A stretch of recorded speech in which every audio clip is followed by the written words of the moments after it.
Então, galera, vamos falar sobre cura nas igrejas. Está escrito na palavra de Deus que o homem não pode servir, ninguém deve servir a dois senhores. Ninguém pode servir a Deus e às riquezas. Porque se ele servir a um, ele vai aborrecer o outro. Tá? Então, quando o homem serve às riquezas e não a Deus, ou seja, ele não se preocupa em colocar, em ser um enganador, em utilizar o evangelho por dinheiro, ele acaba aborrecendo a Deus. Ele está servindo ao Deus da riqueza. Então, o que você pode esperar de uma pessoa que serve ao Deus da riqueza? Você pode esperar malandragem, esperteza, mentiras. Você pode esperar muitas coisas erradas dentro da igreja. Ou seja, pessoas que fingem estar sendo curadas. Vamos entender um processo. Naquela época que Jesus veio se apresentando, é uma época totalmente diferente da de hoje. Por quê? As pessoas não conheciam Jesus, elas não conheciam o Espírito Santo, elas não tinham todo esse material sagrado que é o conjunto das Escrituras, das Sagradas Escrituras, e eu não entendo como as pessoas ainda conseguem andar perdidas se elas têm as Escrituras. Eu não entendo isso, tá? Então, nessa época, tem uma diferença muito grande. Mas vamos por parte. As pessoas eram curadas na época. E hoje em dia, olha que interessante, diz uma passagem da Bíblia que muitas pessoas se atiravam em Jesus para encostar nas orlas das vestes dele, para ser curada. Não foi só aquela mulher do fluxo. Agora, eu não sei se alguém antes daquela mulher foi curada e por isso ela colocou no coração que se ela tocasse nas vestes de Jesus seria curada, ou se ela foi a primeira e a partir dela outros também fizeram o mesmo. Eu só sei que Jesus não curou todas as pessoas na seguinte situação. Quando ele foi até o tanque onde as pessoas aguardavam um anjo, um suposto anjo agitar as águas, e o primeiro que descesse e se atirasse ali era curado. Eu não acredito que aquilo seja obra de Deus, porque seria uma obra injusta. Tanto que eu tinha um homem há 38 anos e falava assim, não tem ninguém que me leve até lá. Ou seja, é injusto isso aqui. Poxa, sempre quando eu estou indo, outro se joga lá. Aquilo poderia ser uma armação também.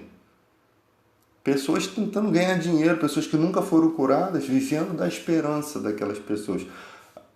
Talvez alguns vendedores ficassem por ali, porque se você tem um monte de enfermos ali, as pessoas precisam se alimentar. E se elas precisam se alimentar, elas não vão sair dali para perder a sua cura. Então elas viviam ali e alguém devia se nutrir dessa situação. É tipo o cara que fala assim, aqui na nossa empresa tem 100 vagas. Aí quando você chega lá, não tem vaga nenhuma, mas eles estão fazendo as fichas. Ou tem 2 vagas, mas tem 1 milhão de pessoas para essas 2 vagas e eles não dizem quantas vagas tem. E ali ao redor tem um monte de gente vendendo cachorro quente, hambúrguer. Ou seja, uma estratégia para trazer cliente para aquelas pessoas, utilizando a miserabilidade dos outros, o desemprego. Isso acontece. Então não duvide do que o homem é capaz. Tá? Não duvide do que o homem é capaz. Então Jesus cura especificamente um homem. Por que isso? Jesus, ele não queria ser conhecido como um curandeiro. Ele não queria que as pessoas o buscassem por um interesse que não fosse conviver com ele, porque ele morreu na cruz para trazer vida eterna, para trazer fé, para transformar a sua vida, para através da sua vida transformar as outras vidas. Então, quando você chega na igreja, o Jesus está passando aqui, aí 3, 4 são curados e 100 não foram curados.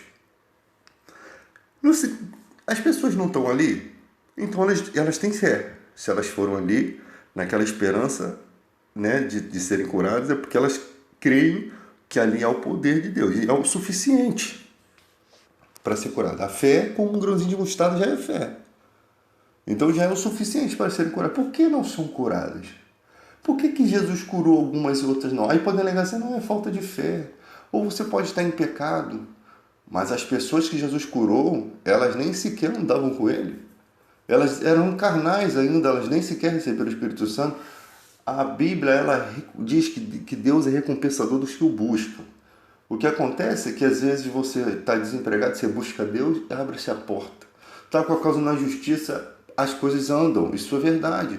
Deus é recompensador dos que o buscam, Ele cuida, você passou por um sofrimento. Só que você não pode achar que o Evangelho é só isso, é sempre isso. Você vai ganhar maturidade porque o Espírito Santo nos guia em toda a verdade. O Espírito Santo é o Espírito da verdade. Então ele vai mostrar para o seu coração coisas que a religiosidade não vai mostrar. Ele vai mostrar que Deus é soberano. Mas a Bíblia está dizendo para mim orar em nome de Jesus e vai acontecer. Você pode ferir a soberania de Deus achando assim. Olha só, a Bíblia fala que se a gente pedir a Deus alguma coisa segundo a vontade dele, Ele nos ouve, se sabemos que Ele nos ouve, estejamos certos que alcançamos as petições feitas. Só que quando ela fala isso, para quem que ela fala isso? Para pessoas que já estão capacitadas, pessoas que já estão conhecedoras da palavra. Tanto que quando alguém está enfermo, chama os presbíteros da igreja e faça uma oração. Ou seja, Deus quer confiar o seu poder àqueles que servem a Deus, àqueles que andam com Deus, para beneficiar as pessoas através da igreja. Só que quando Deus procura essas pessoas, o que essas pessoas andam fazendo? Como elas estão vivendo na igreja? Então vocês têm que levar em consideração que às vezes o vaso não está perfeito, está com rachadura. É só você analisar a vida do brasileiro. O brasileiro passa o dia todo na internet, o dia todo no sofá, vendo televisão, vendo coisa suja, até pornografia. Aí quando dá a hora de ir para a igreja, o cara faz uma oração mal e porcamente, se consagra e vai para a igreja. E chega lá, quer que Deus desperte o poder dele. É mais ou menos isso. Se Deus deixar com que aconteça muito poder, que Deus ainda deixa que aconteça, o cara tem uma boa palavra, o cara tem unção, mas Deus não deixa com que aconteçam coisas extraordinárias. Por quê? Porque ele não está preparado para essas coisas extraordinárias, porque junto com elas vêm pressões espirituais. O espinho em Paulo é uma explicação lógica sobre isso. O espinho foi colocado para que ele não se ensoberbecesse por conta das visões que ele teve. Ou seja, Deus concedeu visões extraordinárias, ele foi arrebatado até o terceiro céu, viu coisas inefáveis, algumas coisas que talvez ele não poderia dizer aqui na terra, né, do que viu, mas ele só disse mais ou menos. Algumas coisas foram incompreendidas, mas para que não houvesse soberba nele, ou seja, Deus conhece o coração do homem, sabe a potência daquelas revelações e sabe que aquilo pode fazer um estrago. Então Deus queria mostrar, mostrou porque era um homem de Deus, que precisava que ele tivesse mais confiança, mas teve que ter uma consequência. E isso não vai dizer que na tua vida vai acontecer isso não, porque a vida de Paulo, em comparação com as pessoas de hoje, é totalmente diferente. Era um homem totalmente preocupado com a causa de Cristo. Então Jesus sempre fala, a tua fé te salvou, a tua fé te salvou. A fé é algo que você pode carregar para todo lado. O tamanho dela pode ser pequeno, mas você crê. O desenvolvimento da fé é o quê? É que às vezes há coisas que o processo é mais demorado. Então você tem que saber, sempre estar crendo, sempre resistir à dúvida no seu coração, sempre estar crendo até aquilo desenrolar, até você entender o mover de Deus como funciona.